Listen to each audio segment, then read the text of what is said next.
Sisoko i k'a dɔn mɔgɔ minnu tun bɛ Faransi n'i kun t'u sigi TV5 ni France 24 ni RFI ka diɲɛ don o don Mali carburant ko crise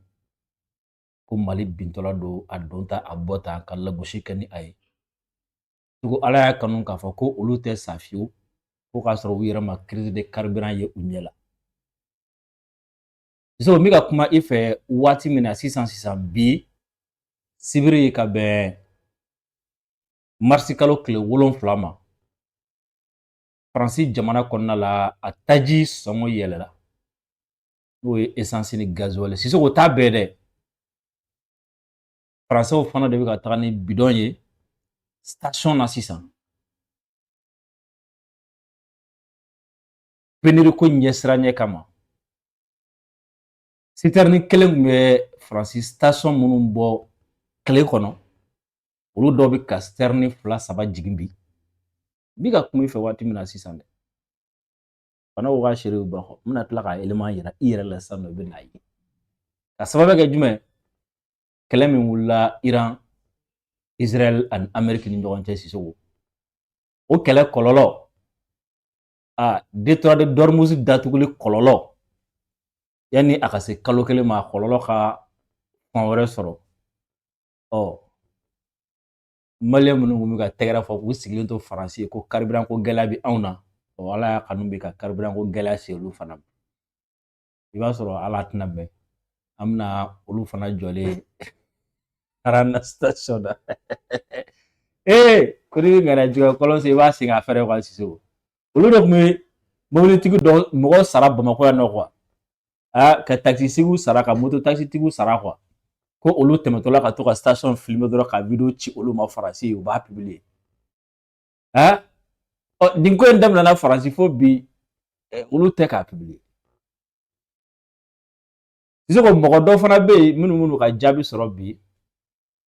minnu tun bɛ k'a fɔ kabi kɛlɛ in daminɛna ko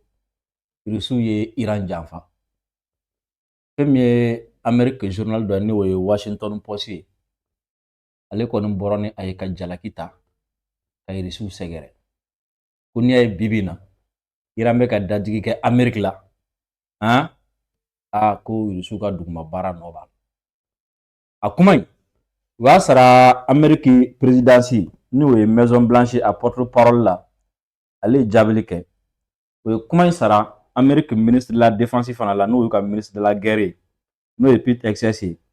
ale fana ye jaabi kɛ Sisoko an bɛna hakili jagabɔ kɛ ale fana kan kunun an ka jamana faaba président Jabala n'o ye Kuluba ye Asimi Goïta ale ye BCEAO gouverneur ni a ka délégation bisimila o y'a sɔrɔ u ye rencontre dɔw fana kɛ Bamakɔ kɔnɔ Sisoko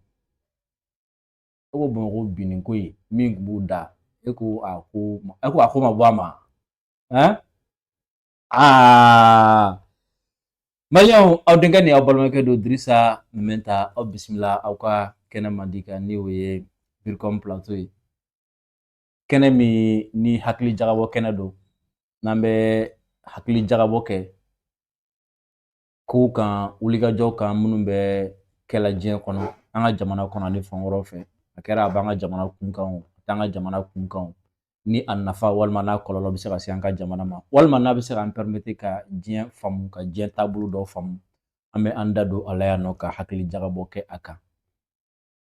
aw minnu bɛ yen nin waati na ko aw bɛ k'an lajɛ an ka page Facebook kan ka aw fo kosɛbɛ ka ɲini aw fɛ video aw ka aimer ka partager ka cœur caman bila aw kana ɲinɛ fana k'aw abonner an ka page Facebook kan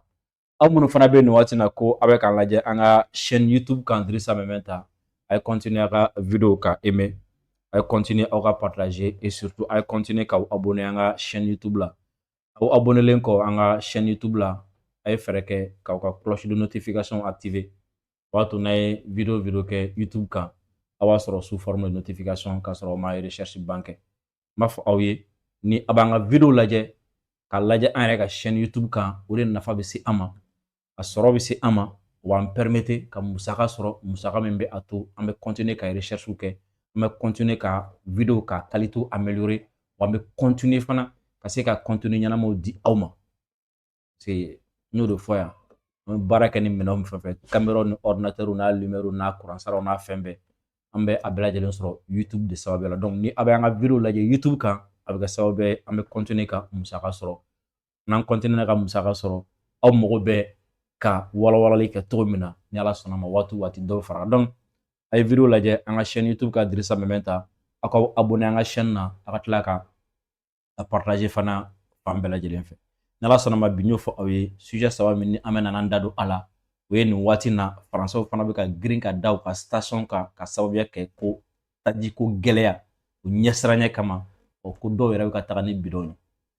o kɔfɛ fɛn min ye américain ye u ka journal dɔ bɛ yen n'o ye Washington Post ye ale ye jalaki ta ka Rusiw sɛgɛrɛ k'olu de sababuya la Iran bɛ ka se ka Amérique gosi donc ko Rusiw bɛ ka ji jukɔrɔ dɛmɛ kɛ Iran ye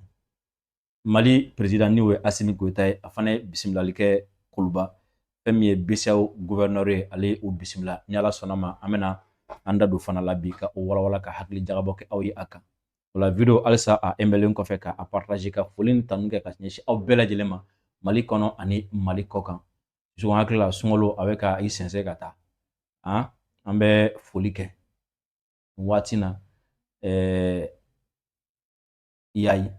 an k'a fɔ tanti Yayi kɛ a bɛ Faransi k'a fo kosɛbɛ musaka min ni a sera an ma yan nɔ kunun ko 25 000 francs an y'a ye an b'a fo kosɛbɛ Sogo ka mɔgɔ mɔgɔ y'an dɛmɛ nin waati na k'a bɛɛ lajɛlen fo an yɛrɛ kɔrɔmuso n'o ye madame Wadija Funɛ Kulubali mɔgɔ minnu bɛna an ta interview la yan nɔ semaine kɔnɔ i b'a dɔn semaine kɔnɔ kɔni dɔgɔkun 3 ou 4 jours bɛɛ an bɛna ta interview la mɔgɔ minnu bɛna an ta interview la o ka ca kosɛbɛ ale kɔni ye sukaro bɔrɔ caman di an ma k'an ka tila ni olu ni ɲɔgɔn cɛ an b'a fɔ o baara la Sogo ka an ka jamana premier ministre fana fo kosɛbɛ n'o ye général Abdoulaye Mayiga ye ale fana ma ɲina an kɔ sunkalo sukaro ko la ka fo kosɛbɛ bref ka bɛɛ fo Sisoko ko Ala k'an to ɲɔgɔn ye Ala kana a bɔ an kɔnɔ wa Ala ka nin bɛɛ kɛ ka jamana nafa Sisoko boisson énergétique Pro Max ye boisson min ni a mindala o ka di kosɛbɛ wa a mindala kɔfɛ fɛn min galabu ani farifoni ye boisson ye a bɛ o nɔgɔya ni a y'aw talan kɛ boisson énergétique Pro Max ye fɛn min galabu farifoni ani boisson yɛrɛ duman a bɛ o sɔrɔ a la Sherif Tiami Haidara ale ye mɔgɔ min ni Ala ye a sɔn dɔnni na dɔnni min ni a bɛ bana dɔn a bɛ bana fura dɔn wa a bɛ se furakɛli fana kɛko ɲuman na o la banabaatɔw ani banabaatɔ somɔgɔw a ye fɛɛrɛ kɛ nin waati na ni bana bɛ ka aw tɔɔrɔ walima ni bana bɛ ka aw degun aw ka Sherif Tiami Haidara a ka ale sɛgɛrɛ a ka ca Ala fɛ aw tɛ fɔ aw jigi kɔ ale ka téléphone numéro ye 75 64 10 10 ni a y'o kɔngɔ aw ni Sherif Tiami Haidara aw bɛ ɲɔgɔn sɔrɔ k'a fɔ hakili lajigin k'a fɔ ko bi ye sibiri ye ka bɛn marisi kalo tile 7 ma san 2026 an b'a daminɛ ni Faransi ye Sisoko m'a ɲini fɛ an ka jɛ ka nin élément in lamɛn ɲɔgɔn fɛ nin ja min ni aw bɛ n'a ye nin ye lahala de lahala min ni c'est-à-dire laɲini min kɛra ŋaniya min sirila anw juguya la Faransi min ka service de renseignement ani a kun kɛlen don ka malien pɛrilen minnu ta ka taga a yɛrɛ fɛ yen ka olu bila k'anw ka carburant ko a gɛlɛya ka fara tiɲɛnikɛlaw kan ka a juguya ka tila ka fara tiɲɛnikɛlaw kan a communication na ka tila k'o ko ta k'a fɔ ko Mali bɛna bin sisan ka tila ka o ko ta k'a kɛ i n'a fɔ ni o kɛra fanga o fanga na o fanga mɔgɔ man kan tɛ ka ko fɛ bilen bɛɛ k'o to yen Sogo ko in novembre kun tɛ a ma juguya novembre ni décembre de la an bɛ janvier février mars kalo 5 o kɔfɛ Ala ye o tajiko gɛlɛya da o Faransi yɛrɛ kan Ala tɛna mɛn ko olu fana bɛna don aranko la jatigɛ min tun b'an kan yan o jatigɛ ɲɔgɔn bɛ olu fana kan yen Sisoko nin vidéo in k'a la an ka jɛ k'a lajɛ ɲɔgɔn fɛ aw ka vidéo aimer ka partager ka cœur caman. Un prix qui s'affiche de plus en plus partout en France. Et les automobilistes inquiets se pressent à la pompe. Alors, au volant de son camion-citerne, Cyril Touraille multiplie les tournées de livraison. Nous, ça génère beaucoup de débit dans les stations et puis pour nous, beaucoup plus de livraisons. Son arrivée est toujours très attendue. Certaines stations sont même livrées plusieurs fois par jour parce que les cubes se vident à toute vitesse. Là, ce matin, ma première livraison que j'ai fait, la station, ils avaient plus de 95 et plus de 98. Des clients rassurés de voir qu'il y a toujours du carburant, mais un peu surpris de constater une hausse des prix aussi rapide. En temps normal, c'est 75 € le maximum. Là, 90 €, 64. C'est vrai qu'il répercute peut-être un peu trop vite parce qu'il y a quand même des réserves. Donc, je sais pas. Les réserves en France, c'est l'équivalent de 90 jours de consommation. Cette entreprise livre du carburant et le patron l'assure, il n'y a aucune raison de paniquer. Aujourd'hui, on voit des consommateurs qui viennent avec leur voiture et des bidons. Ça sert à rien, quoi. C'est eux-mêmes qui créent la pénurie. Alors pourquoi une telle hausse? En France, les prix des carburants sont libres. Sur un litre de gazole vendu 1,70 €, il y a 53 centimes pour la matière première. Seulement 28 pour la distribution et le reste 89 centimes pour les taxes. La plus grande partie. Certains partis politiques demandent à l'État de réagir en baissant la fiscalité ou en bloquant les prix, comme lors de la première guerre du Golfe. Pour certains secteurs comme le BTP, il y a urgence. Aujourd'hui, le carburant peut jouer pratiquement jusqu'à 10 à 15% du coût direct d'un chantier. Déjà que c'était un peu compliqué pour le secteur. Peut-être des projets qui aujourd'hui vont pas se faire. Selon les relevés officiels, le litre de samplon 95 a progressé en moyenne de 10 centimes en une semaine et 26 centimes de plus pour le gazole. Sinon, nten wala nten traduit fanga segi ka lamɛ tuguni parce que alisa ni ko mina na dɔ fɔ o na fɔ ko an bɛ ka da o la quoi an ka segin a kan tuguni an ka lamɛ. Gazole, un prix qui s'affiche 2 € le litre de gazole, un prix qui s'affiche de plus en plus partout en France. Et les automobilistes inquiets se pressent à la pompe. Alors, au volant de son camion-citerne, 2 € le litre de gazole, un prix qui s'affiche de plus en plus partout en France. Et les automobilistes inquiets se pressent à la pompe. Alors, au volant de son camion-citerne, Cyril Touraille multiplie les tournées de livraison. Nous, ça génère beaucoup de débit dans les stations et puis pour nous, beaucoup plus de livraisons. Son arrivée est toujours très attendue. Certaines stations sont même livrées plusieurs fois par jour parce que les cubes se vident à toute vitesse. Là, ce matin, ma première livraison que j'ai fait, la station, ils avaient plus de 95 et plus de 98. Des clients rassurés de voir qu'il y a toujours du carburant, mais un peu surpris de constater une hausse des prix aussi rapide. En temps normal, c'est 75 € le maximum. Jogo ni waati na ko fɛn min ye faransi kɔnɔna ye paniki de bɛ yen jawuli de bɛ yen nɔ siran de bɛ yen nɔ ka sababuya kɛ mun ye ko taji sɔngɔ a bɛ ka yɛlɛ a ye nin reportage in lamɛn nin ye faransi yɛrɛ teliw ka reportage ye ko gasoil a litiri ko euro dɔrɔmɛ 2 euro dɔrɔmɛ 1 o bɛ bɛn an ka 130 ma n'est-ce pas 131 o euro dɔrɔmɛ 2 bɛ 262 ma donc k'olu fɛ yen u ka taji a sɔngɔ yɛlɛla ka taa se litiri 1 260 ani dɔɔni tile damadɔni dɔrɔn kɔnɔna la ko a ko t'a bɛɛ dɛ ni sterling bolila in ko fɔlɔ ale kun bɛ na ni sterling ye hakɛ min ye tile kɔnɔ ko sisan ko station camanba de bɛ yen minnu ni sterling kelen tun bɛ minnu bɔ ka kɔrɔ kelen t'olu bɔ bilen olu bɛ ka 2 jigin 3 4 olu bɛ ka caman jigin ka sababuya kɛ jumɛn ko n'a jiginna cogo min na a bɛ ka fo ten mɔgɔw bɛ ka girin ka d'a kan ka n'a san ka taa n'a ye sabula mɔgɔw sirannen don o t'a bɛɛ dɛ ko tellement que mɔgɔw sirannen don ko nin waati na ko fɛn min ye mobilitigi dɔ ye ko olu bɛ nale ka na essence ta mobili dɔrɔn t'u bɔ tuguni ko u bɛ na ni bidon yɛrɛ u fɛ ka essence kɛ bidon kɔnɔ ka taa n'a ye o tɛ ka taa maraso ya nin bɛɛ ye mun ɲɛ siranɲɛ ye sabula u jɔrɔlen don ko taji ko gɛlɛ bɛna kɛ u fɛ a bɛna ban réserve mun b'u fɛ yen ko o bɛ se ka kalo 3 kɛ nka o filɛ nin ye k'a cɛ cogoya min na c'est sûr que a tɛ kalo 3 kɛ ɔ ko hali tajiko gɛlɛya min tɛ u fɛ yen fɔlɔ ko u ka jamanadenw ka nin jatigɛ an'u ka siran an'u bɛ ka nin taji foli min kɛ k'o de bɛna kɛ sababu ye ko ka na ni tajiko gɛlɛya yɛrɛ siɲɛ 1 ko sinon ko min b'olu bolo ko a bɛ se ka kalo 3 in kɛ ɔ Sisoko mɔgɔ ka jɔrɔna ye jumɛn mɔgɔ ka siran ye jumɛn premièrement taji sɔngɔ balila ka yɛlɛ u fɛ yen environ 7% ka bɔ 4% na ka taa se 7% ma o kɔfɛ taji de doni mi ka gɛlɛya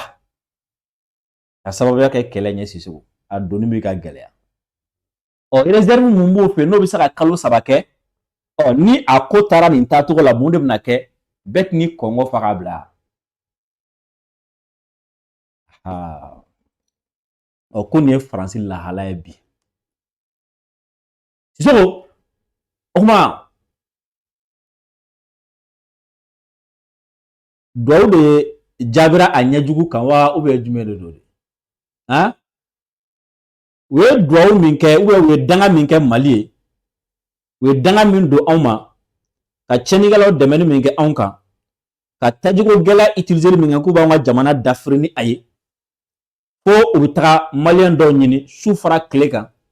olu yɛrɛ bɛ caméra ni téléphone di mɔgɔ ma k'u k'an ka aran filmer ko k'a ci u ma ka taga plateau kɛrɛnkɛrɛnnenw sigi ko i bɛ maliyɛn dɔw yɛrɛ bɔlen ka taa vidéo kɛ ko anw de b'a tajiko gɛlɛya la sinon k'olu bɛ jamana min kan ko poutre tɛ k'olu sɔrɔ k'olu bɛ k'u ja ala y'a kanu k'a fɔ ko saya tɛ dɛ ko olu yɛrɛ bɛna don a ko la k'ala tɛ kalo damadɔni bɔ Sisoko sisan de bɛna dɔnya ko en réalité waati min na ni anw m'an ta tan ni fila fili la yan nɔ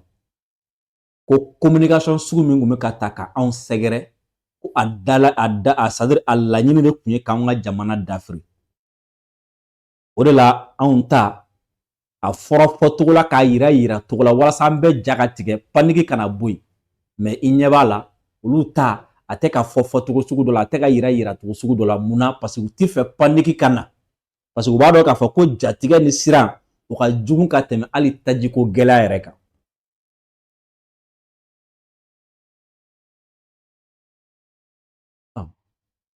ni tajiko gɛlɛya anw ta kɔni kun dɔnnen don yan n'o bɛ président gɛn kun bɔ n'o bɛ jamana yɛrɛ ci kun bɔ n'o bɛ marifa ta kun bɔ jamana kama an tɛna lajɛ n'a sɔrɔ n'u bɛna marifa ta u ka jamana kama n'a bɛ président gɛn kun bɔ an tɛna lajɛ n'a sɔrɔ n'u bɛna u ka président gɛn n'a sɔrɔ n'o de b'a yɛrɛ k'a fɔ ko jamana cira bobo an tɛna lajɛ n'a sɔrɔ n'olu fana ta in cira bobo yɔrɔ nin ko ninnu na Gasama kun y'a fɔ waati dɔ la ko ala ka suma mais a bɛna fɔ o kun ye fɔlɔ ye Sisoko a ka teli sisan toro k'o ti bila ka sini kɔnɔ quoi n'i ye min kɛ dɔrɔn ala bɛ se ka i sara fara ɲɔgɔn kan k'a d'i ma o yɔrɔnin na o yɔrɔnin bɛɛ la Sisoko n'an bɔra yen an bɛ États-Unis sira ta fɛn min ye tile filana kuma cayara kosɛbɛ ko kɛlɛ min bɛ Iran ani Amérique ni Israël ni ɲɔgɔn cɛ ko Rusiw t'u ka partenaires dɛmɛ u b'u ka partenaires janfa o fɔ ko fɛn min ye Iran ye ko Rusiw ma sɔn k'u dɛmɛ Américains taara bin Iran kan Israël taara bin u kan Rusiw ma sɔn k'u dɛmɛ a kuma cayara kosɛbɛ dɔw dusu kasira dɔw siranna wɔrɔ ne y'a fɔ bɛɛ yan ko n'a sɔrɔ n'a bɛ mɔgɔ min kunna de ko an bɛ ka nin kɛlɛ in bɛɛ kɛ an bɛ ka nin labɛn bɛɛ kɛ n'a bɛ mɔgɔ min kunna de ko don min na ko ni kɛlɛ gɛlɛyara k'an jigi dalen don ko jamana dɔ de bɛ na an bɔ bolo la m'o tigi ka wuli k'a jɔ o ma foyi faamu kɛlɛ in na fɔlɔ quoi nka n'a ta o ta bɛɛ fɛn min ye Américains ye olu de ye a tigiw jaabi minnu ko Rusiw ye Iran abandonné so Washington Post ni o ye Amérique journal ye ale de bɔra ni a ye ko ale ka source ye a yira a la ko fɛn min ye Iran ko bɛ ka Américains ka navire fɛn fɛn bombarder k'u bɛ ka Américains ka kan fɛn fɛn bombarder a kɛra Qatar ye o a kɛra Émirats ye o a kɛra Saudiya o a kɛra Kuwait o a kɛra Bahrain o a kɛra Irak o ko Iran bɛ ka Américains ka kan bombarder o bɛ ka Américains ka position bombarder Washington Post ko olu ka source y'a yira u la k'a fɔ ko Rusiw de bɛ ka nin renseignement di ko Rusiw de bɛ ka Américains ka position yira Iran na Rusiw de bɛ ka Américains ka navire yɔrɔ fɔ u ka kan position di Iran ma ko Iran bɛ ka sɔrɔ ka olu gosi donc ko en réalité ko kɛlɛ na ko Rusiw bɛ ka Iran dɛmɛ kɛlɛ in kɔnɔna la u bɛ k'u dɛmɛ u t'u k'u dɛmɛ sa Sisoko o ye kuma wɛrɛ nka nin b'a yira k'a fɔ ko Américains yɛrɛ kamana gannen don nin waati na cogo min na Iran bɛ ka se ka résister cogo min na Iran bɛ ka se ka olu gosi ni gosi cogo la quoi i kɔni m'o sɔrɔ kuma in kɔnɔna na hali ma dɔwɛrɛ kɔni sɔrɔ a kɔnɔna na kuma ye tiɲɛ tɛ sa mais nin b'a yira k'a fɔ américain kun bolo Iran tɛna se k'a jɔ fɛ ka se nin niveau la donc a tɛna kɛ ni a fɔ nin ma cogo ko tantɛgɛ ma fɛn min ye Maison Blanche a porte-parole u ye kuma in simɛ a la k'ale ɲininka ale ko bon Russiw y'u dɛmɛ ko jɔyɔrɔ ka dɔgɔ ko in na n b'a fɔ ma ko Trump ka objectif ye fɛn fɛn ni kɛlɛ ko in na k'a b'a bɛɛ lajɛlen sɔrɔ donc Russiw y'u dɛmɛ c'est-à-dire ale y'a kuma minimiser quoi u ka ministre de la défense n'u ka ministre de la guerre ni o ye Peter Hegseth ale fana ɲininkara interview min yɛrɛ ma bɔ fɔlɔ mais o y'a partenaire dɔrɔn dɔ bɔ u y'ale fana ɲininka nin ko in na ale y'a yɛrɛ k'a fɔ ko ayi ko ni olu ye gɛlɛya sɔrɔ k'o ti Russiw nɔ o ti mɔgɔ wɛrɛ nɔ ye n'u ye gɛlɛya fɛn fɛn sɔrɔ ko nin ko in nɔ ye quoi ko mais ko mɔgɔ si kana na Américain kana jɔrɔ ko se min bɛ u ye u mago bɛ fɛn fɛn na u b'a sɔrɔ quoi an ka extrait fitinin lamɛn u ka o interview la après an bɛ sɔrɔ ka continuer l'explication sur a bɛ anglais la a kana jɔrɔ has three sources telling us that Russia is providing intelligence to Iran on U.S. positions and movements. The average American might hear that and think that's a big and dangerous deal, is it? Well, we're tracking everything. Our commanders are aware of everything. We have the best intelligence in the world. We're aware of who's talking to who, why they're talking to him, how accurate that information might be, how we factor that into our battle plans, our CENTCOM commander. So we know what's going on, and the president has an incredible knack at knowing how to mitigate those risks. And so the American people can rest assured their commander-in-chief is well aware of who's talking to who, and anything that shouldn't be happening, whether it's in public or back-channeled, is being confronted and confronted strongly. The American people can therefore expect conversations with the Russians to stop this? Well, President Trump, as people have seen, has a unique relationship with a lot of world leaders where he can get things done that other presidents, certainly Joe Biden, never could have. And through direct conversations or indirect, through him one-to-one or through his cabinet, messages definitely can be delivered. Does this put U.S. personnel in any more danger than they otherwise would be? Well, the Russian involvement? No one's putting us in danger. We're putting the other guys in danger. That's our job. So we're not concerned about that. We mitigate it as we need to. Our commanders factor all of this, but the only ones that need to be worried right now are Iranians that think they're going to live. So, on fera il a des cas faut que c'est jusqu'au haut niveau au sommet. Ni même mo jabi, c'est-à-dire ndele ka fo nga abono yengo mo ti kelenye jamana ti kelen. Yere yira kadi doye, akadi doye kwa kata yala yere de ka fo onde ninke. Do to kono ko. Je mena faranie ka yira ka fo ko ni kointa angli dola amna fo komi flene ka kesisa irani yirisiu ani chinois wa here bala ka tema ali amerika wala kara to Israel ko ni mo benna mi to ka misala do ta mo wati Afghanistan keleka yoro Afghanistan kelela régime min kumbe Afghanistan c'est-à-dire fanga min kumbe Afghanistan o fanga ni URSS de kun kadi koju ni am sa famu no URSS kun kadi koju donc américain de kun be fere nyinina fere min batu URSS be ci u fanga be doya donc u tara do opposant do ka comme fanga min be uni URSS kadi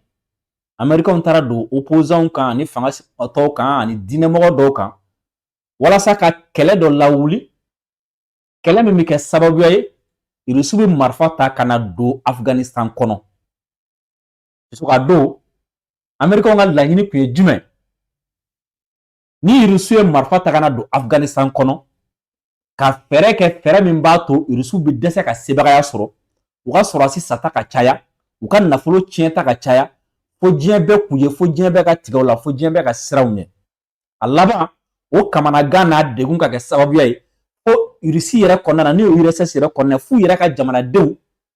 ni fanga ka bla nyogona ka sababu ye kele ko parce que nu tara kele gero la ni kele kera sababu ye ka gele do jamana kono jamana den chama bi sa o ka sora su bi sa fon bi sa wala ba fo ko manga jamana be muna ni jamana nga nga sora su bi ka sa ni jamana nga muna wala be ke sababu ye manga be wuli jamana kono o kun américain ka projet o kun ka plan mais o plan kun ti se ka exécuter u kun na ni ko dɔ de ye ko min b'a to IRSS bi don Afghanistan kɔnɔna na k'a fɔ k'a bɛ taa intervention kɛ wala n'a donna ye a y'o sɔrɔ ka yen kɛ a bolo kisangani ye quoi à l'époque IRSS fana ni régime min bolo kun bɛ ɲɔgɔn bolo Afghanistan olu fana olu yɛrɛ dama fana ma bɛn a la fo na kɛlɛw kɛ président min kun bɛ yen nɔ u y'a bɔ yen Rusiw fana nana ka n'o comme ça Américain bɛ k'a laɲini cogo min na u y'a provoquer cogo min na IRSS fana nana don Afghanistan k'a bɛna régime min bɛ yen nɔ k'a bɛn'o protéger cette fois-ci régime min bɛ yen ko k'o gɛn ka bɔ yen ka régime kura sigi a nɔ la sisan Rusiw ma don o la en 79 wa Afghanistan Allahu akbar marifa ti marifa ye renseignement ti renseignement ye wari ti wari ye instructeur ti instructeur ye formateur ti formateur ye an'u ka CIA wo service de renseignement ani ISIS ni o ye fɛn Pakistan service de renseignement u ye ninnu bɛɛ de mobiliser sisan marifa kɔni k'a cɛ k'a di Afganw ma ka wari d'u ma ka fɛn bɛɛ d'u ma mais Sisoko m'a f'i ye u ye ko da IRSS kan u ye ko da Rusiw kan a gɛlɛyara fo Rusiw tila ka obligé k'u yɛrɛ retirer yanni Rusiw k'u yɛrɛ retirer a kɛra sababu ye Rusiw ka jamana ɲɛmɔgɔ minnu tun bɛ a waati olu ka jamanadenw nana bila ɲɔgɔn na a kɛra sababu ye ka na ni crise économique ye Russie o de laban taara kɛ fo ka taga IRSS yɛrɛ ci ni tɔw fana ɲɛ b'a la k'a fɔ ko parce que a don a y'a sɔrɔ président min tun bɛ Amérique est-ce que ni ma fili est-ce que Carter de tɛ ni ma fili si ma mémoire est bonne a ko il va tout faire pour que Afghanistan ka kɛ Rusiw ka Vietnam ye parce que Vietnam da gɛlɛyara Américains bolo cogo min na ko ils vont tout faire pour que Afghanistan fana ka gɛlɛya Rusiw bolo cogoya kelen na et pourtant a dun gɛlɛyara o bolo sisan ni Américains fana y'u to u yɛrɛ la ka taga baga Iran ma ka Iran bombarder ko o kɛlɛ gɛlɛyara Américains obligera ka taga don duguma sira fɛ n bɛ ka scénario de fɔ quoi n'u obligera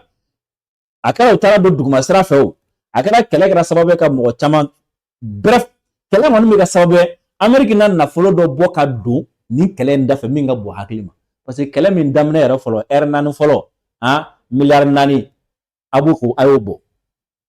o tile 8 heure miliyari 4 k'o fara ɲɔgɔn kan dollar wari miliyari 4 ka heure yɛrɛ k'a fara ɲɔgɔn kan wa ni kɛlɛ bɛ gɛlɛya ka taga wari bɔta de bɛ caya ka taga fɛ wa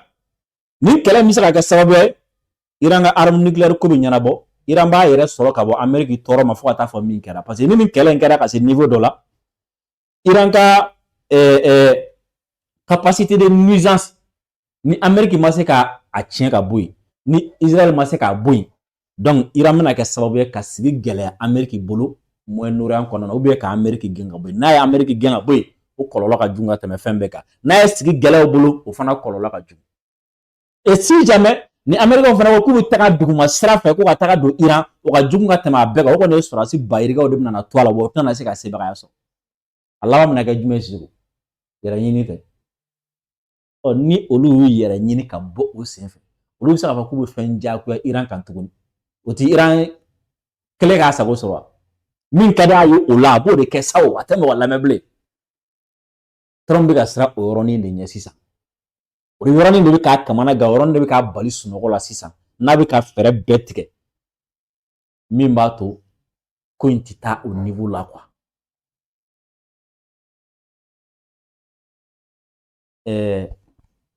taa démocratie tigi ninnu wele ka na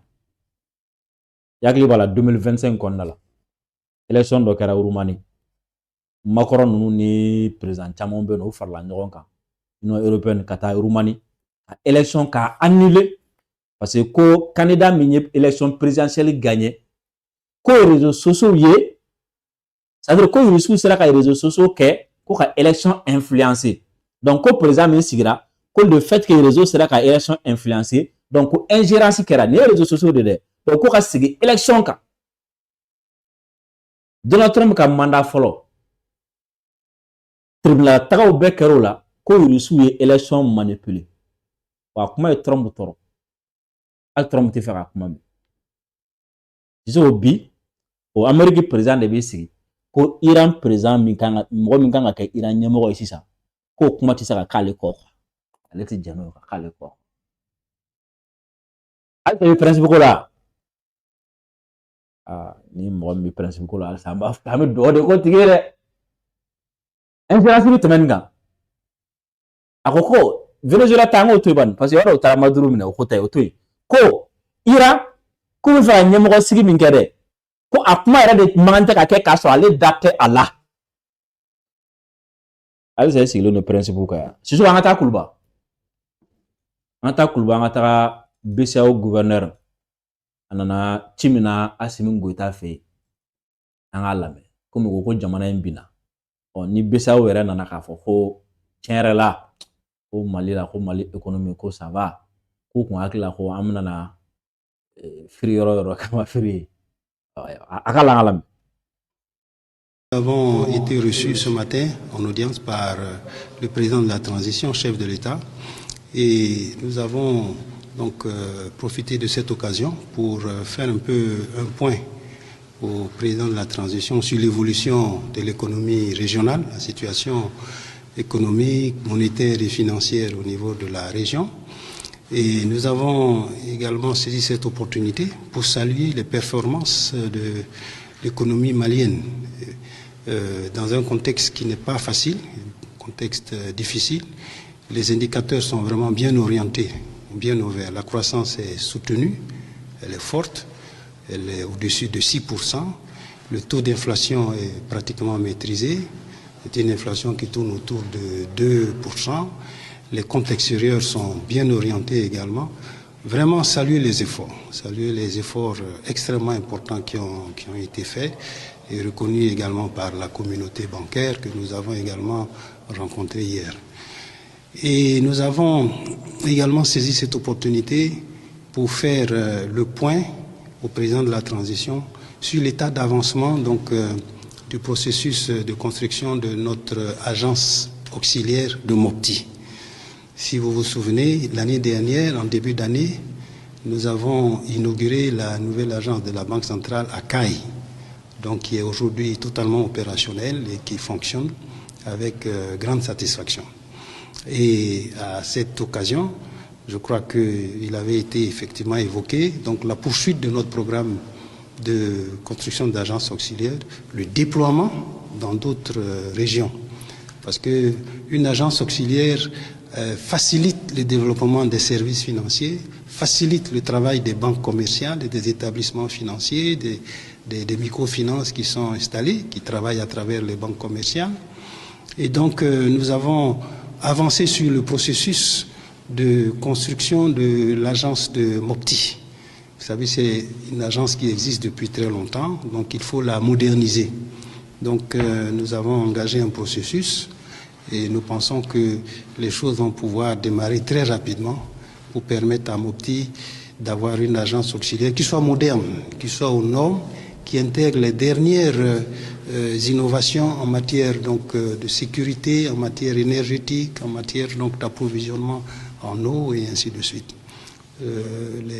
L'État nous a donné un site, un très beau site de près de 3 hectares. Et donc c'est sur ce site que nous allons ériger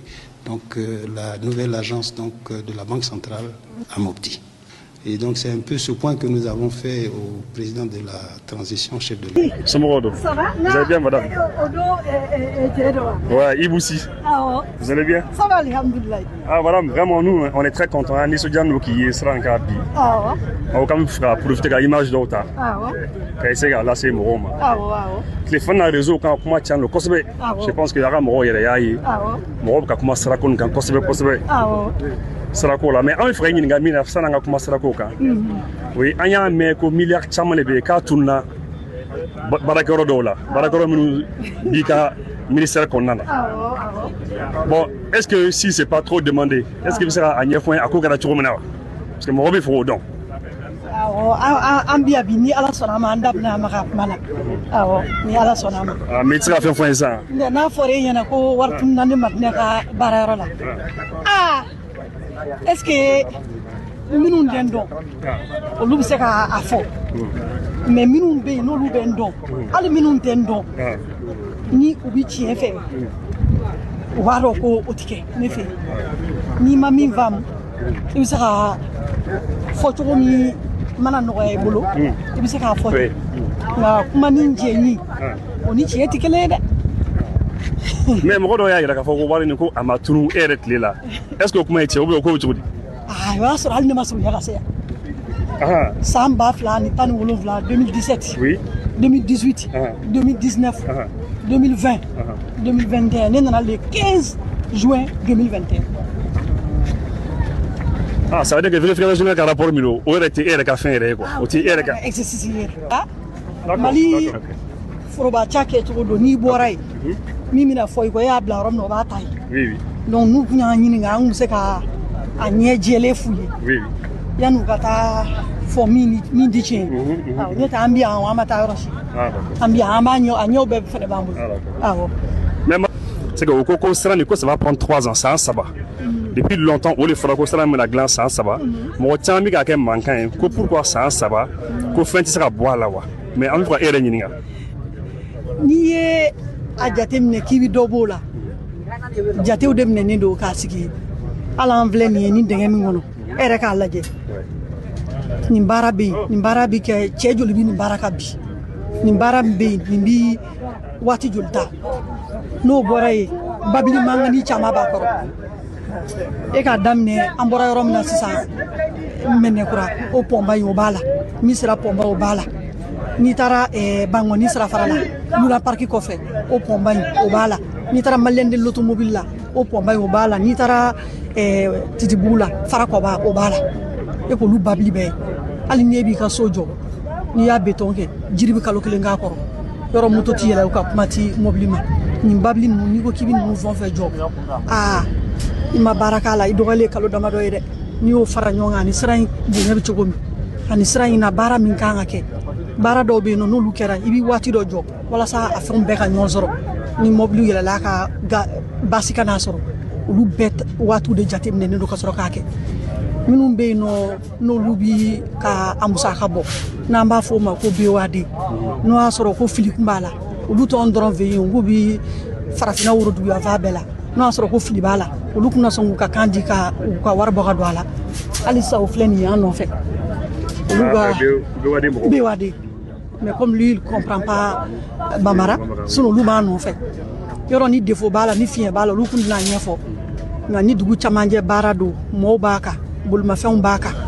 a ka gɛlɛn dɔɔnin i dun tɛna se ka sira in datugu kelenketew donc o de b'a to a jatew bɛɛ minɛnen don baara min filɛ baasi foyi kelen tɛ baara in na depuis a daminɛna ne ma baasi foyi y'a la ko n'a nacogo don baasi min kɛra n'o tɛ an yɛrɛ ka baara ta baara ni ngolo ni jɛ la o défaut t'an na baasi t'a la ni baasi b'a la dɔrɔn ɲaama minnu bɛ ka baɲumankɛtɔn minnu b'a la ka u bolo don ka musakaw bɔ ɲaama olu y'an wele ka hakili la jigin k'a fɔ an ka jateminɛ nin bɛ yen mais ni olu sigilen olu bɛ yen u ma sɛbɛn di anw ma k'a fɔ an ye nin daruya in sɔrɔ ko nin bɛ yen an bɛ ka baara kɛ a kɛcogo ma o kɔrɔ ye ko baasi foyi t'a la nka mɔgɔw ka faamuyaliw don. Madame, il y a des jabris de nous parce que millions de Tchaman les blancs de parce qu'ils sont en train d'attendre millions de Tchaman de pays. Vous pouvez suivre le calima vous avez information nous sera après Dieu est mais ça n'a pas qu'à continuer à barrer à visiter fait. Sera ton coup il a fait Kaisera il a fait Kata Kenyabasra au cours de est-ce que Kavara doit bolo au sera au Konya là parce que mon robe comme au sera là conserve stratégie duni Mali kɔnɔ yan ni ne ka ministre so tɛ anw de ɲɛsinnen don a ma n'i ye Mali sira o sira ta komi an bɛ bi an bɛ Kulukoro sira in an b'o ta kɔnɔ n'o tɛ ni sira o sira n'i y'o ta n'aw mago jɔra n na don o don n'a taara an b'a sɛbɛnw bɔ k'a fara ɲɔgɔn kan k'a bɛɛ kunnafoniya k'a bɛɛ d'aw ma fɛsɛfɛsɛ woro tɛ taa kamafɛ kama tɛ taa woro kɛ a bɛɛ dafalen bɛ yen mais bi an bɛ Kulukoro sira ta kan an bɛ kuma bolo ta kan ni Ala sɔnna a ma n'o tɛ a bɛɛ bɛ yen n'aw mago jɔra fɛn o fɛn don o don n'a taara nɔfɛ an b'a bɛɛ d'aw ma. D'accord donc donna nataw la an bɛna essayer ka na ou est-ce que ka renseignement sɔrɔ sira tɔw fana kan. a bɛɛ b'an bolo a bɛɛ jɛlen bɛ yen a bɛɛ dafalen bɛ yen a sɛbɛnw bɛɛ dafalen bɛ yen kunkolo kɔngɔ foyi m'a sɔrɔ Mali a wari sɔrɔ foyi ma baarakɛla sɔrɔ an yɛrɛ minnu b'a kan foyi ma sɔrɔ depuis a daminɛna fiɲɛ foyi ma don sɔrɔ baara la fɔlɔ an bɛɛ b'a kan. Mais ni kulukoro sira ni sira min ka kɛ k'a daminɛ Grand Hôtel la ka taa Sotiba a sira kun jɔra waati dɔ la mais a jɔli kun ye mun ye parce que an ye version dɔw mɛn n'a ta i yɛrɛ da awɔ u bɛna diya maliyɛnw fana ye quoi. Sira kun ɲɔngirila dɔɔni baaraw kun aw ɲɛ bɛ min na machine ka taa ni ka segin bolimafɛn ninnu baarakɛminɛn ninnu ka taa ni ka segin aw ɲɛ b'o la mais an ka kubedaw la baara kun b'ala ka kɛ o mais aw ɲɛ t'olu la mais minnu bɛ yan nɔ min tɛ se ka kɛ min kɔ n'o tɛ o tɛ se ka kɛ tajiko gɛlɛya kun bɛ yen machine minnu filɛ nin ye machine bɛ boli ni u bɛ boli ni taji ye n'o bɔra yen ka an ka minɛnw ta an ni kwajiw la ka bɔ duguw la ka na waati dɔ la gɛlɛya dɔw kun kɛra sirako minɛnw tali la ka don ninnu minnu bɛ yen n'olu bɛ ka baara kɛ olu ka baarakɛminɛn minnu tɔnnen don o pɔri ninnu na a kun ka ca dɔɔni dɛ n'o bɔra yen u bi kariyɛri u bɛ taa bɛlɛ ninnu ta yɔrɔ min na ka na o bɛlɛ jarabulikɛlaw kun taara dankari k'o yɔrɔ la n'o kɛra yɔrɔ baara min bɛ yen n'o bɛ kɛ kɛnɛ kan o na sumaya dɔɔni kɔni mais min bɛ ka kɛ an ka baara yɔrɔ la olu kun bɛ sen na o de la dɔw kun y'a fɔ k'a jɔ mɛn ne ko a ma jɔ an ɲɔngirila nka a ma jɔ an b'a kan. Madame Ilitier. Ko bɛɛ kɛlen ka ɲɔgɔn sɔrɔ ni dan y'a ka nin ye tuguni ya donc a ma jɔ a tɛ jɔ. Madame Ilitier, hein? Merci beaucoup. C'est juste que, en fait, par rapport au rapport du vérificateur général, le vérificateur général il rapport Minke, le rapport ministériel il y a Kafoko, le rapport à la fin. Donc ça c'est une question à laquelle Moro nous signifie, Moro nous fera au fond on dirait kosbe au warko mi kuntuna, Moro nous fera au Moro au Djabi soro. Donc Diawé, Diawé Moussabou 24 à Cap Marie plus, Moussa. Bon, ministre dans la question Djabi. Je pense que je ferai mine donc. Malien on fait pas que je ferai mine donc. Et voir minute tout dans les vérificateurs général il y a un rapport qu'on a. Pardon. Voir minute tout là. Je ferai moro je ferai donc à quoi je tourne là. Donc effectivement bon. Voilà qu'il faut clairement à Coco à Maquet à l'éclé là. Donc voilà observe bien. Donc Coco à Maquet à l'éclé là. Donc, et puis par rapport à la route, cela est en minta, à les détails de Odimoro finalement. Donc, à la toute délégation qu'on va continuer à la barre qu'on fait. Donc, on a information qu'on a, je pense qu'un au soro. Alors, Coco donnant la taula, que si on est prêt, comme ça, un ministère là, quand il sera co, il sera au niveau maintenant, il a faut qu'il sera nous comme ça, a fait, qu'elle va nous donner les informations qu'il faut. Comme là, qu'on a fait une dame. Donc, donnant la taula, on chargé de communication contacté pour qu'elle essaie de Kobi Churumna. Voilà, donc Diawé, allez Moussa Cap Mali plus. On va fournir à ce rôle, on va bien descendre qu'on va le connaître.